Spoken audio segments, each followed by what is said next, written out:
Listen closely. Do you hear it? That exquisite melody of perpetual crisis, sung by a woman who has made an art form of her suffering. The ancient Greeks warned of sirens who lured sailors to their deaths, but they never mentioned the modern variant. The one who sits across from you at dinner, tears crystallizing like diamonds in the candlelight, telling you for the 100th time how everyone has abandoned her, how the world has conspired against her fragile heart. Machiavelli understood that the most dangerous enemies are those who weaponize weakness. But even he might have marveled at this particular alchemy, transforming victimhood into a golden chain that binds stronger than any rope. She doesn't need to be strong when she can make you feel responsible for her every breath. I once knew a man, brilliant surgeon, hands that could repair hearts, who fell for such a creature. She appeared in his life like morning mist, translucent and temporary, always threatening to dissipate if he didn't hold her together. Every conversation became an emergency room visit. Every date, a therapy session where he was both doctor and patient, healing her wounds while she opened new ones in him. She collected traumas like vintage wines, each with its own year, its own bouquet of bitterness. The folklore of Eastern Europe speaks of the rusalka, the spirit of a woman who drowned herself for love, forever pulling men into the water to share her fate. But at least the rusalka is honest about her intentions. The modern siren disguises her drowning as a swimming lesson. "Save me," she whispers, not mentioning that she's made a home at the bottom of the ocean, decorated it with the bones of previous saviors. There's a perverse beauty in it, really. Watch how she turns every small slight into Shakespeare, every minor inconvenience into an opera. Her coworker's tone becomes a dagger. Your 5-minute delay in responding to her text becomes abandonment. She lives in a world where she is simultaneously the protagonist, the victim, and the only one who truly suffers. Kierkegaard wrote about the aesthetic stage of existence, living entirely in the moment, in feeling, in the immediate. But even he couldn't have imagined someone who made aesthetic suffering into a career. A 2024 study in the Journal of Personality Disorders found that individuals with perpetual victim mentality activate the same neural reward pathways when receiving sympathy as others do when achieving goals. Think about that. Her tears are literally her cocaine, your concern her high. And like any addiction, the dose must always increase. Yesterday's tragedy becomes today's mundane, requiring ever greater catastrophes to achieve the same effect. The velvet curtains of her bedroom are always drawn, even at noon. She burns sage to cleanse the negative energy, but never opens a window. Her medicine cabinet reads like a pharmacy's poetry: Xanax for the anxiety, Ambien for the sleepless nights spent replaying every wound, Adderall for the energy to perform her pain with sufficient vigor. She's not lying about her suffering. She's cultivated it like a garden, watering it daily with her attention, pruning away any growth that might lead to healing. Here's what Machiavelli knew that most men forget. The appearance of weakness can be the ultimate power move. When she collapses into your arms, sobbing about her terrible ex, her toxic family, her impossible life, she's not seeking solutions. God, no. Solutions would end the performance. She's seeking an audience, a patron for her one-woman show. And you, gallant fool, you buy a season ticket. The most insidious part? She'll make you feel like a hero for simply witnessing her pain. No other woman has ever needed you quite like this. No other love has ever felt so urgent, so necessary. You're not just a boyfriend. You're a life raft. You're not just a partner. You're her only hope in a cruel world. It's intoxicating, this feeling of being essential, until you realize that life rafts are meant to be temporary, but she's made drowning her permanent address. Tell me something, and be honest with yourself in the darkness where no one else can hear. Have you ever felt more alive than when trying to save someone who refuses to be saved? There's something sickeningly sweet about it, like honey laced with arsenic. The way she looks at you with those drowning eyes. The way she clings to you like you're the last solid thing in a liquid world. You matter. You're needed. You're the hero of someone's story, even if that story is a tragedy where everyone dies in the end.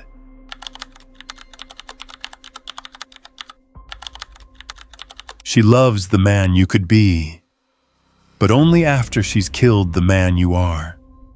There's a story they tell in the workshops of Florence, whispered among the marble dust and broken chisels. A sculptor fell so deeply in love with her own creation that she spent 20 years carving the perfect man from stone. When she finally finished, the statue was indeed perfect, cold, silent, and exactly what she wanted.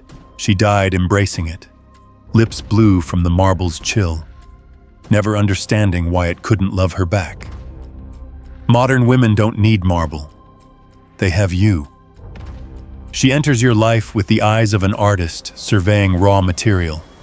That first smile isn't attraction, it's assessment.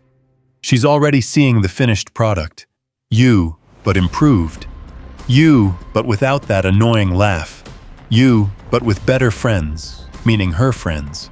You, but with ambitions that conveniently align with her 5-year plan.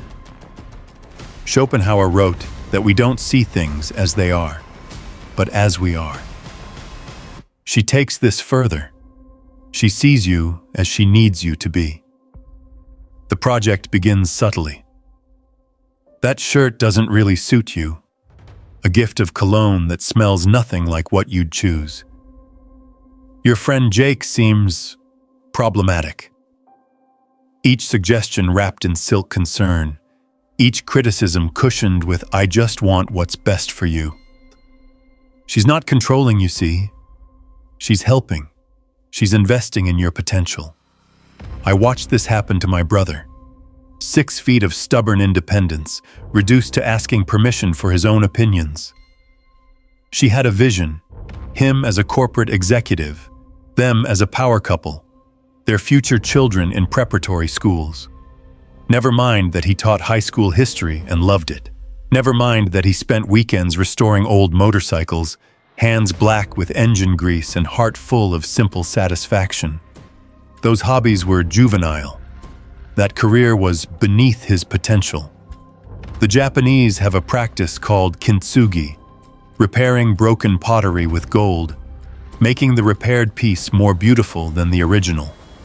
But she practices something else, breaking what isn't broken, then offering to fix it with her love. She creates the wounds she claims to heal. She invents the problems she promises to solve. A 2024 psychological study from Stockholm University found that individuals who enter relationships with strong reformation intentions show activation in the same brain regions associated with addiction to gambling. They're not in love with you. They're addicted to the possibility of winning, of finally turning you into their vision. Every small change you make feeds the addiction. Every resistance increases the stakes. Watch her methods, if you dare to look closely. She doesn't directly attack what you love. That would be too obvious. Instead, she makes you feel guilty for loving it. I guess your video games are more important than our relationship. She doesn't forbid you from seeing your family. She just schedules couples activities every time they invite you over. Oh, was that this weekend? I already bought us tickets to... She doesn't tell you to quit your band. She just sighs deeply every time you pick up your guitar, mentions how the neighbors complain, how maybe you're getting too old for this. The philosopher Kierkegaard wrote about the sickness unto death, the despair that comes from not willing to be oneself. She is both the disease and the nurse, creating the very despair she claims to cure. Under her care, you become homesick for yourself, but you can't remember the way back home. Your old self becomes a ghost haunting your new life. rattling chains made of discarded dreams and abandoned friendships. Here's the truly grotesque part. She genuinely believes she's saving you. In her mind, she's Pygmalion, creating something beautiful from raw material. The fact that you were already complete never occurs to her. The fact that you were already beautiful in your imperfection, already whole in your rough edges, this is incomprehensible to her worldview. She loves you the way a taxidermist loves animals, dead, stuffed, and posed exactly right. The room where she plans your future smells like vanilla candles and disappointed expectations. She has Pinterest boards dedicated to your eventual wedding, your theoretical house, your hypothetical children. She's named your unborn kids and chosen their colleges. She's planned your career trajectory on Excel spreadsheets, color-coded by year. The only thing she hasn't planned for is the possibility that you might have plans of your own. You want to know the most terrible truth? Part of you wants to surrender. Part of you is exhausted from being yourself, from making decisions, from the responsibility of freedom. How seductive it is, this offer to stop thinking, stop choosing, stop being. Just let her sculpt you into something acceptable, something lovable, something that fits perfectly into the space she's carved out in her life. But here's what Machiavelli knew about surrender. Once you give up your power to become what someone else wants, you become worthless to them. The sculptor doesn't admire the marble. She admires her own skill. The moment you become her perfect creation is the moment she starts looking for new raw material. Because artists, dear listener, are only happy when they're creating. A finished piece is just furniture. Let me ask you something, and let the questions settle into your chest like cold water. Who were you before she started improving you? Can you even remember? Or have you been under her chisel so long that you've forgotten you were ever anything more than stone waiting to be shaped?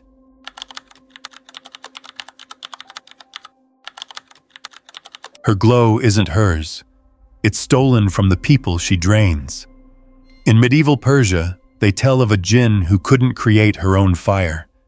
So she moved from lamp to lamp, stealing the flames of others, leaving darkness in her wake.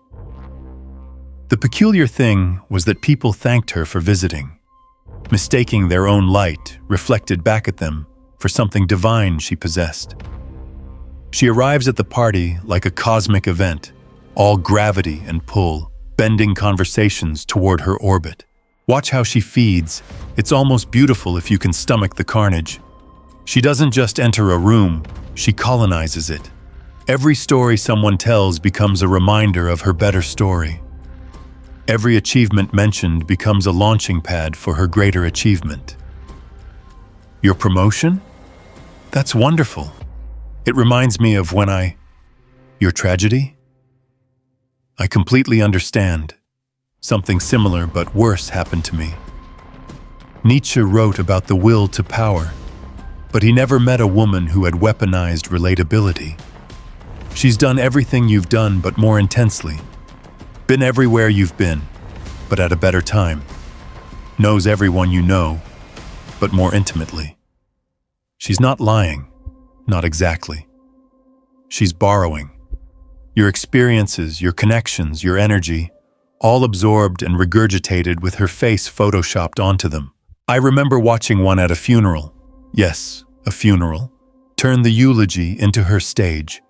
The widow was speaking about her husband's love of sailing, and this creature actually interrupted to share how she too had almost lost someone to the sea. By the end, mourners were comforting her. The dead man's memorial became her therapy session. She left that funeral more alive than when she'd entered, fed fat on borrowed grief. The research is devastating.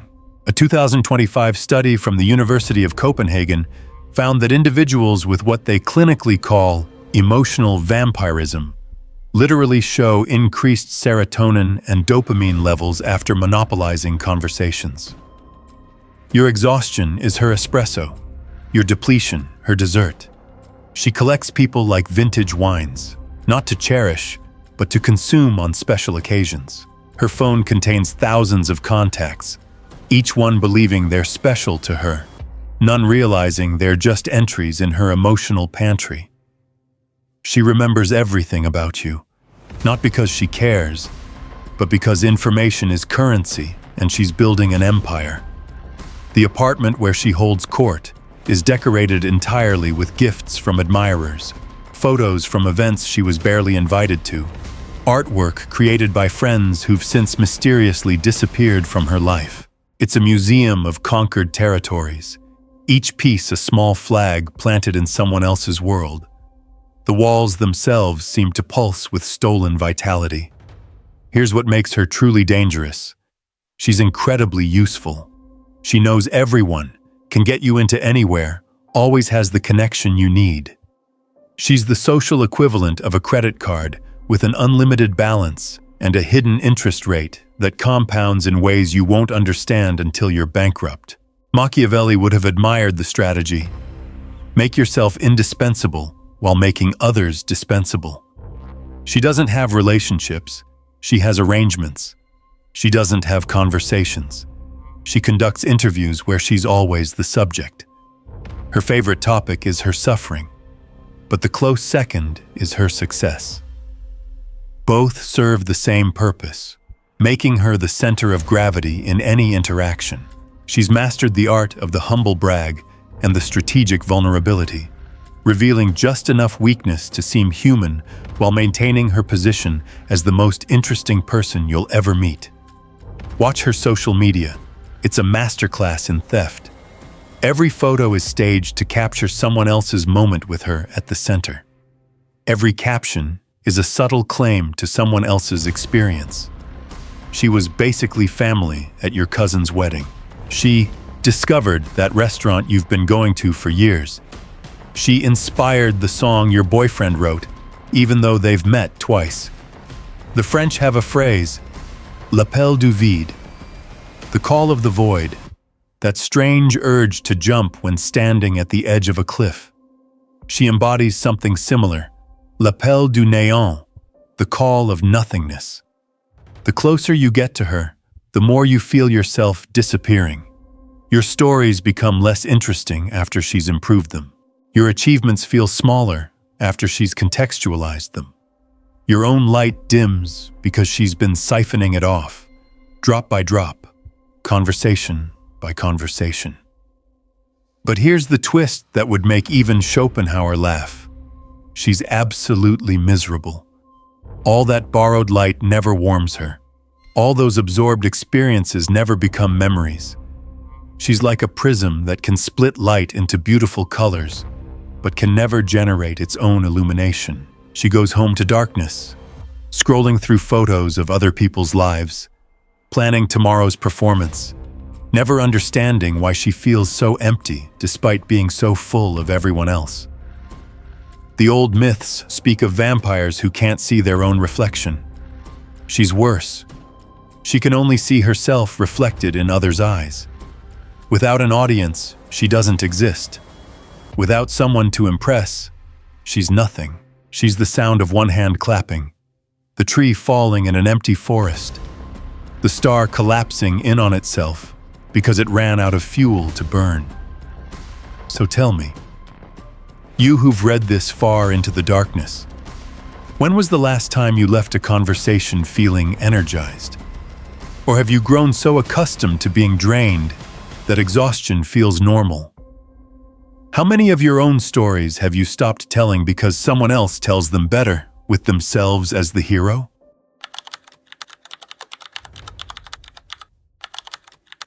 She keeps every promise you made in amber, perfectly preserved and impossible to fulfill. In the forgotten archives of Prague, there's said to be a room where they keep broken contracts, agreements made in good faith that time turned into lies. The curator is always a woman who smiles while showing you exactly where you signed.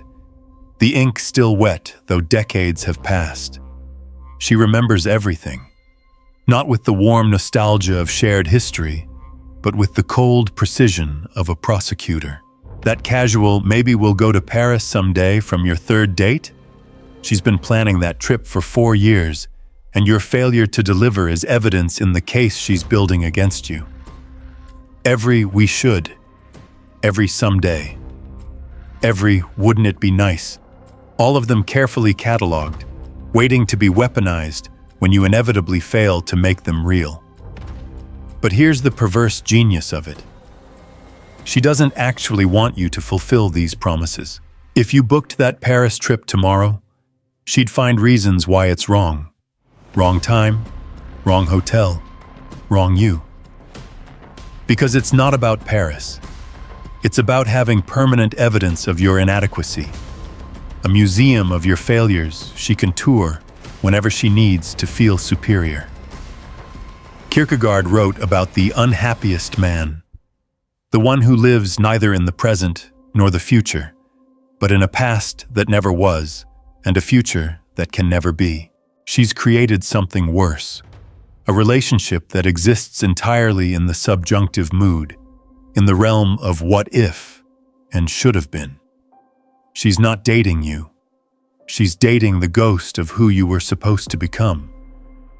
I knew one who kept a journal, not of memories, but of disappointments. Every page a careful documentation of how reality failed to match her expectations. She'd flip through it like a photo album, sighing at each entry. Remember when you said you'd learn guitar? He'd mentioned it once, drunk, as a passing thought. Remember when you promised we'd have a house by now? He'd said someday we'll have a place, meaning together, not meaning a mortgage.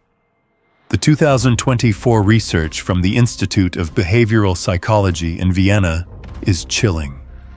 Individuals who fixate on promise archaeology, digging up old commitments, show the same neural patterns as those with hoarding disorder, but instead of newspapers and cat figurines, they hoard disappointments. Each one is precious, irreplaceable, a treasure that proves their narrative of perpetual victimhood. Her bedroom is a shrine to relationships that never existed, ticket stubs from dates that went wrong, screenshots of text conversations where you said something you can't remember meaning, photos from happier times that she'll tell you weren't actually happy because you weren't fully present. You weren't truly committed. You weren't what she needed. The past is constantly revised, but never in your favor. She speaks in a language of landmarks that were never reached. We were supposed to be engaged by now, based on whose timeline? You said you'd change. Change from what? Into what? This isn't what I signed up for. Where was this contract? Who witnessed it? Every conversation becomes a performance review where you're always failing metrics you didn't know existed. The Austrian writer Thomas Bernhard wrote, "We are mistaken when we believe we are in love with a person. We are only in love with our idea of that person." She takes this further. She's in love with her idea of what you promised to become, and she hates you for still being yourself. Watch how she weaponizes potential. Every argument ends with, "You have so much potential, if only." Every criticism is cushioned with, "I know you could be amazing, but..." She's not with you for who you are, but for who she's decided you should have been by now. And the goalpost keeps moving, always just out of reach, always your fault for not reaching it. The most insidious part? She makes you doubt your own memory. Did you really promise that? Did you actually say those words? She's so certain, so specific with her recollections, that you start to believe you're the one who's forgotten.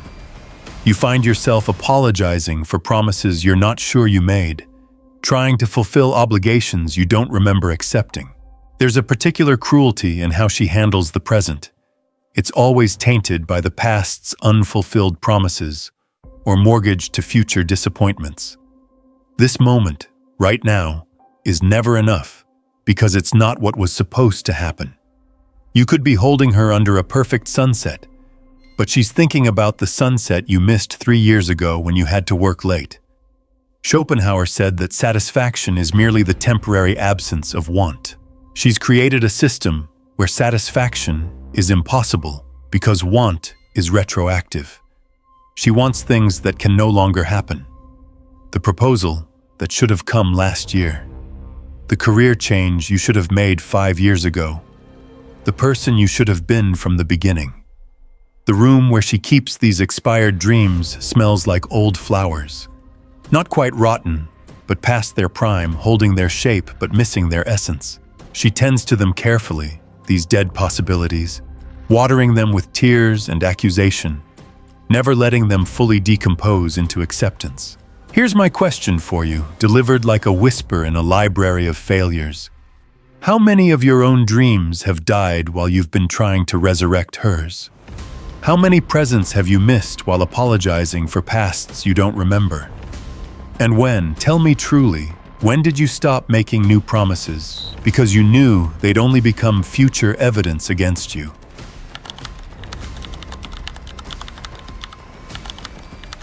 She builds prisons so beautiful, you'll beg for the key to be thrown away. There's a monastery in Tibet where they practice a peculiar form of meditation. The monks visualize building a palace, brick by brick, room by room, over months of careful mental construction. Then, in a single moment of enlightenment, they let it dissolve. The lesson is about attachment and impermanence, but she's learned something different from this practice. How to build structures in your mind so solid, so real, that you forget they're imaginary. She doesn't control you. Oh no, that would be crude, obvious. Instead, she creates a reality where controlling yourself on her behalf seems like your idea. Every bar of your cage is made from your own logic, twisted just enough to serve her purposes. You become your own warden, checking your own thoughts for disloyalty, monitoring your own feelings for signs of rebellion. Machiavelli wrote that the most effective prince makes his subjects believe they're free while keeping them thoroughly enslaved. She's mastered this art with a precision that would make him weep. I would never tell you what to do, she says, right before explaining why any choice but hers would be a betrayal of everything you claim to value. Watch the architecture of her arguments. They're marvels of engineering. If you want to see your friends, of course you should go. I just thought we were past needing external validation. If you disagree with her, you're entitled to your opinion. I'm just surprised you'd choose to hurt me like this. If you need space, take all the time you need.